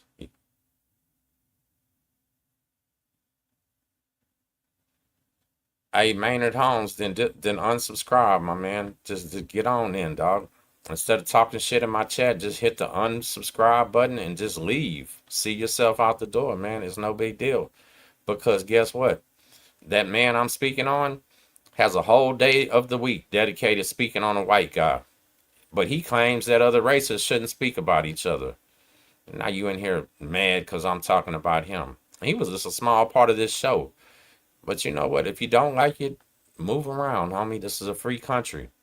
You don't gotta be here. Appreciate you while you were here. But you know what they say? Don't let the door hit you where the good Lord split you. Salute, my man. No hard feelings. Follow who you want to. That's what I said. All of us here have to make a decision on what type of person we want to follow. Because not only do you become like the friends that you hang around with and the company that you keep, your soul becomes filled with the type of shit that you watch, right? Yeah, that's the real facts, Thomas. I ain't never spoke on nobody first. Real, man, listen, real God, salute, man. I don't even know if you seen this the other day, but I started the episode and I showed your shit and I said, this episode is brought to you by the real guy. And I showed your Facebook page. I sure hope you got some more followers. And you know what? I can actually, so I just had to stop working, bro, just for the summer. And I'm going to actually get to come fuck with you. Hopefully come sit in your garage with you, kick it with you, man. We go out to eat right there in LaPorte. And make things happen because I'm gonna have a little bit of time. I might have to bring that little daughter with me. Hopefully, I can get somebody to watch it. But I apologize for not being there yet, man. Please don't take no offense with it, bro. Straight up. And oh, you did see it. That's what's up, man. All love, my guy. Make sure y'all follow the real guy on Facebook. And me and Dave have a video on here about Roach Unit. You know what I'm saying? So, uh, now look at that. Now, hell yeah. So, why are you even still in the comments? I thought you was on the way out. See how people are, man? I don't even know if I'm supposed to respond back to you now, but I will. So back then, there was a show that used to come on Telemundo every Saturday. I can't remember what it was called, but all it was a bunch of girls in Miami dancing on stage. Y'all remember that show? What was it? Every Saturday. Matter of fact, in Houston, every Sunday morning, there used to be this weird infomercial thing where it would show all these Mexican car lots and they would have these Hispanic models walking around like showing the car like the girls on The Price is Right. Man, that was my favorite thing. Sabado Gigante, that one I like too. I don't speak a lick of Spanish, but I used to like that. That was the one that was the game show, right? And they would do all the crazy stuff. So some of that stuff, yeah, I would definitely watch it. I love beautiful Latinas, don't get me wrong. But my point to that was, if I'm living in this box, I have a right. I have a right to watch some type of English TV, right? And am I willing to fight for it? The young Tim absolutely was. You know, it just really was, man. So that's the life that we have to live, where you got to make a decision every single day. Stand up for yourself or don't. Be a victim or don't. You know what I'm saying? You remember that, Wayne? So Wayne, if you remember that, yeah. And Street Flavor was the club on Saturdays. Man, listen, when Street Flavor came out, the first time that I realized how big Street Flavor was inside of a facility, Caliente. That's what it was. That was my show, dog. You show right. And y'all know I know what I'm talking about. And I've only ever watched them in jail. I never watched that at home. But the infomercials, though, I used to watch at home. I ain't gonna lie, I was young. But forgot y'all made me forget what I was even talking about when you brought back Caliente.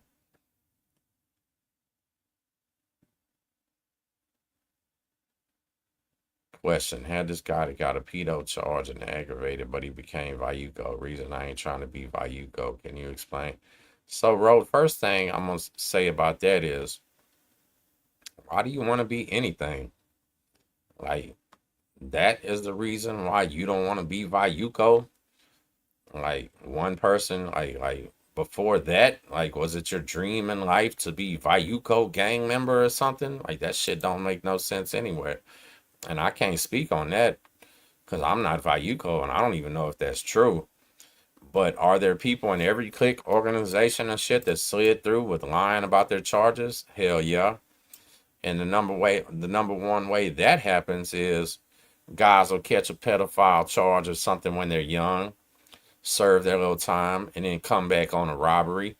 And now their charges is listed as robbery, so people don't realize what they're doing and everything. But nowadays with cell phones and the TDCJ locator, guess what? A man sitting on any prison in the state of Texas right now, if he don't have a cell phone, he can send a kite down to somebody with a cell phone. And he can say, hey, man, just go on the locator, type in such and such name, and see why he's in here. Right? It's that easy now. Paperwork ain't needed. The federal BOP don't list your crimes. The TDCJ locator, it lists every crime that you ever went to prison before.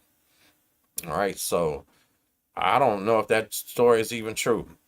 But what can happen, let me tell you what can happen and can be real. He can have those charges and he can be up under their wing, is what we would call it, right? Like, hey, we make you feel like you're cool, but when we cook this spread, yeah, you got to put in most of that food, homie. We're eating your food. You can sit over here and watch TV with us, but hell no, you don't get to decide what we're watching. And oh yeah, can you tell your mama to cash at me $50? You know what I'm saying? That's how shit goes down. People might act like they're a member. They might even try to, it's called friendly extortion, right? Friendly extortion. That's what they do to people like that. Yeah, yeah, we'll keep you safe, homie. Come sit over here with us. And then when you're sitting over there with us, you're sitting amongst sharks.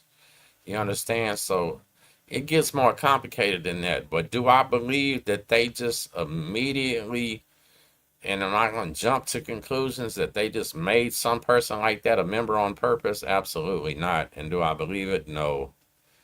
No. Could somebody have slid through? Possible. If they find out, are they going to punish them? Yep. Because they don't rock like that. And that is not as a misnomer.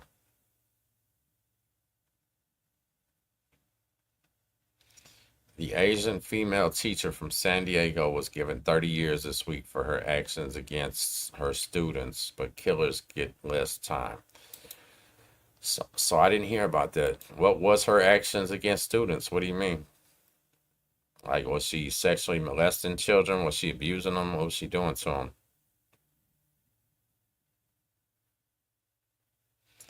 Yeah, Crispina, you ain't lying. Lying on so you know, one of the first things that my homeboy eBay told me when I got to the feds is that mind your business. Mind your business, because if somebody comes in there that's dirty and you're the one that wants to pull his covers, they're going to tell you to go take care of it. All right. And that's why people wasn't lying on each other in there. Because, hey, if you lie on them, first of all, if it's true, it might be you that got to go put that steel in them. If they find out that you lied on them, they might put it in you, because this is not okay. You know what I'm saying? Look, there you go. Marco said it right there. Look, real life frontline youth stone soldier said he called it riding on the cool. Yeah, that's what they do, my brother. I'm glad you was here to phrase it like that, because I didn't know how to say it. A lot of busters, a lot of chumps, a lot of frauds. They're riding on the cool. Yeah, because they got money. They need to, guess what they'll do? When something needs to be stolen out the chow hall, it'll be him taking that bread back, swinging between his legs, hoping that he don't get shook down. Yeah, when they need somebody to hold the knives so they don't get caught, and you stick this cell phone in your mattress, it's gonna be that weirdo. You know what I mean? Like, yeah, don't think that if he's affiliated with them that means he's a member. He's probably their punk, and I don't mean that in no homosexual way. Probably just who they're using at that moment. You know what I mean? So, had a homeboy call me at least twice a month, wanted me to cash at people. Not sure if it was for drugs, for protection, but that was annoying. So cash apps, let's talk about it, because that was been a big subject on Facebook, and I'm live on Facebook right now. Do me a favor, if y'all are watching on Facebook, share this video out. We got about 250 people watching right now. Double tap the screen if you're watching live on YouTube. If you're watching the replay, hit the thumbs up, right? But share this thing out. But the Cash App thing, that can be for a lot of reasons, not necessarily always drugs, right? So Texas is strict on the rules. Texas are very strict on the rules here. And they will put you on commissary restriction for a long time. And it is real life true facts that if I was in the penitentiary right now, I get put on 90-day restrictions, 6-month restriction or whatever.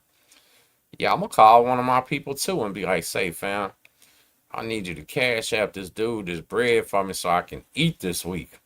I'm starving in here, right? Or hey mom, this is just an example, right? My mom wouldn't send it anyway. I ain't gonna lie. Mom will say, you better figure it out. But hey mom, I need some shoes. My shoes just busted and they broke. And this guy got a nice pair of shoes over here for $20. Can you cash app them?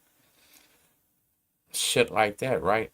But at the same time, yeah, a lot of the cash app is for, hey mom, I need some shoes, and they want to get high. Shit like that. But don't always assume because somebody, uh, Brad, thank you for that. I appreciate that. Look at that. And I try to keep it real. I don't think you'll ever see a different Tim Snow on here because this is really me, right? And the people that are in the chat that they know me, they'll actually tell you this is like the very mild, tame Tim Snow. And I'm not trying to make myself sound hard, and I don't mean it like that. Like, yeah, I'm bipolar as hell. So they'll always tell you, boy, we see Tim being on here level headed, making sense, and a lot of them are proud of me. You know what I mean? But that just tells you some days I don't, and that was what me and Jay talked about. Shout out again, Jay Williams, Let's Live Life. He said, hey, Snow, some days it just ain't the day to turn the camera on, man. Some days we're going through shit in life and we shouldn't turn it on. I said, I agree, Jay. I said, and I think that's why I got the least videos out of anybody. Yeah, look, I'm working right now, 88,000 subscribers without that many videos compared to the other guys. You know, it's just point blank period, just from keeping it real. Just trying to stay. JoJo, what's up, JoJo? Salute. JoJo, was that you I seen in Chill's comments that I responded back to? I can't remember, and I don't want to say that was you if it was, but I think it was. Where you thought they had punked him out on the phone or something like that, man. Ain't no way in hell. No way in hell no man doing 24 years is getting punked out over the telephone. For them to even imply that is why Chill had to come back like he did, right? For real. Last time I was there, stamps 37 cents and a block of cheese with 3 stamps. 37 cents. Man, I remember when stamps were 37 cents. Shit, I remember when stamps was 25 cents. That's as old as I go back, right? 25 cents. Then they went to what? 30 cents, 35, 50 cents. You know what I'm saying?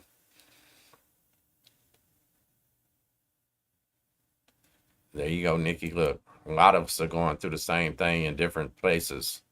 So that's why we shouldn't really be on here beefing. That's why these 5.5, 6 years I've avoided a lot of the drama, because I know a lot of people are going through real things, especially ex-convicts, especially not only ex-convicts, but you know what, the victims of those ex-convicts, if they had them, shit like that, the convicts' moms, convicts' kids, you know.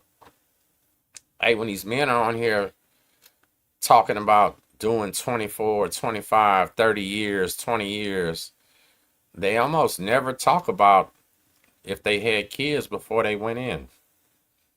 You know why they almost never talk about it? Because it's a painful subject for them. That means 20 years that they didn't get to spend with a child. 25 years. It might have meant some other man raising their child. It might also mean no man raising their child, right? Peter, respect to Australia, man. Hey, Wag Deuce is still in the hospital. He's not doing great, but he isn't getting worse. He's having heart failure right now. And they have Whack in like an extended living.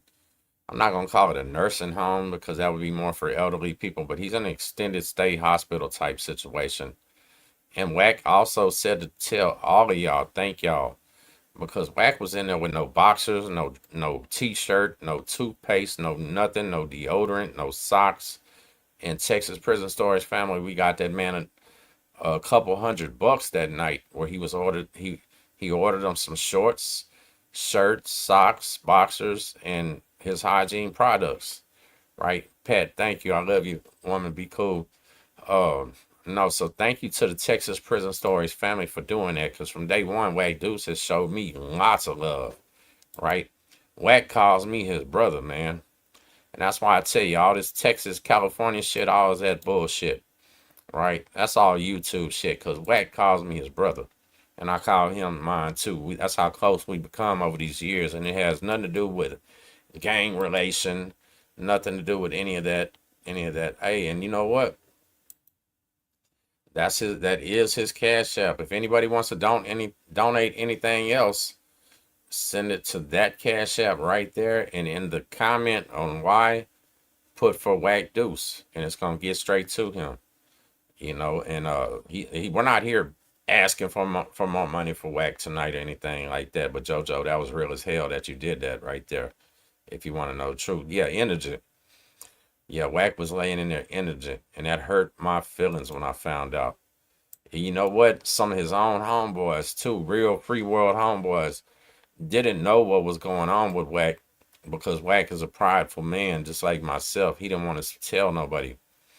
Right. Wack didn't want to admit that. Wack is a father. He's got kids too. Wack just spent a few years being a single daddy, and now he's laid up in the hospital with his kids in an uncertain situation, and it's painful and it's hurtful. But for the fact that Texas Prison Stories family stood up for a California man should show y'all that ain't none of this shit people say is real, right? Think about it. Nikki Lynn, is that you said your dad is an ex-con and you loved him a lot? So that's what I'm saying. Like, I am too. And I got something. You know what? Let me find something, see if I can show y'all something real quick. Y'all gonna like this. What did I do with this? I got a couple of these things, y'all. Hold on. But let me show you what life is about. Let me show you what life is about. Life ain't about prison.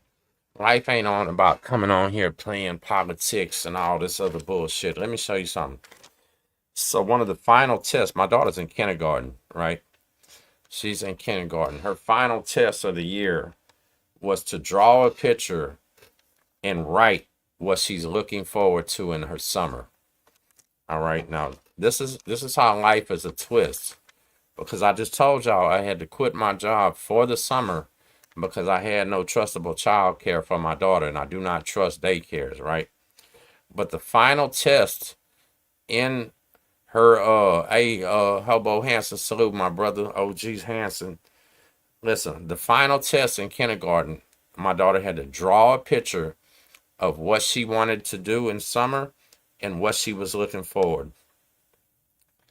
And while I'm over here sad as fuck, depressed about having to quit this job that I like, look what she writes.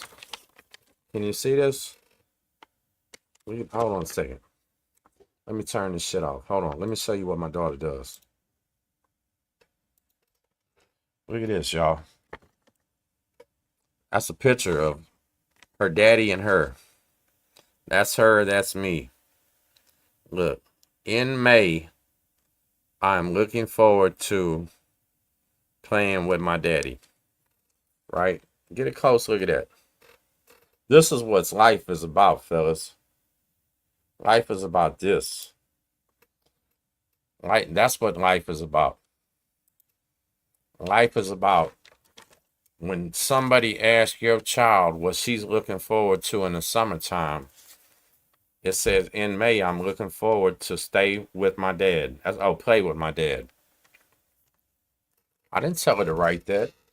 Nobody asked her to write that. That was what was in her heart, right? And she did that the day after I told her that I had to give up the job. You know, in RRG, it's easy to say, fuck that job. But, brother, I still got rent to pay. I still got bills to pay and everything else. You know what I'm saying? That's why I said people being a little hard on me, going in on Gunner and Dubs and them, just because I'm trying to get a little this little controversy type money like them clowns been doing for years, man. They've been doing that for years. Let me see one of them show some shit like this, right? I can pull out these from all year. Every time they ever ask my daughter to draw anything, it's her and me. Look at us. She draws just like I did when I was a little kid. That's still as good as I draw. That's her with the hair, and that's me bald. This is what the fuck life is about. It ain't about prison. It ain't about none of that. You understand? It ain't about any of this shit. It's about leading by example. And God has blessed me with this platform to not only lead by example to my own child, but to other people's kids. Right? I'm not out here trying to steer people wrong and lead them over the cliff. I'm here trying to pull them back, man. And I'm sorry if sometimes I'm fixing to have to start clowning on these fucking idiots that need it. It is what it is, man. It is what it is. But guess what? We're finna start knocking out some more better interviews. I'm gonna cover some of the units that we have not talked about. We still have a lot of shout out to Hawaii. Hey, and I think so. I appreciate that. See, yo, boy, you be trolling me, boy. I love you, but you be trolling me sometimes, and it makes me laugh, dog. All respect, though. Listen, it looked exactly like her, too. So what I asked her was, you got the curliest hair in the world. Why do you keep drawing your hair like this, knowing your shit looks like noodles, macaroni and cheese? That's how I had to mess with her, right? But it is what it is. I'm proud of myself.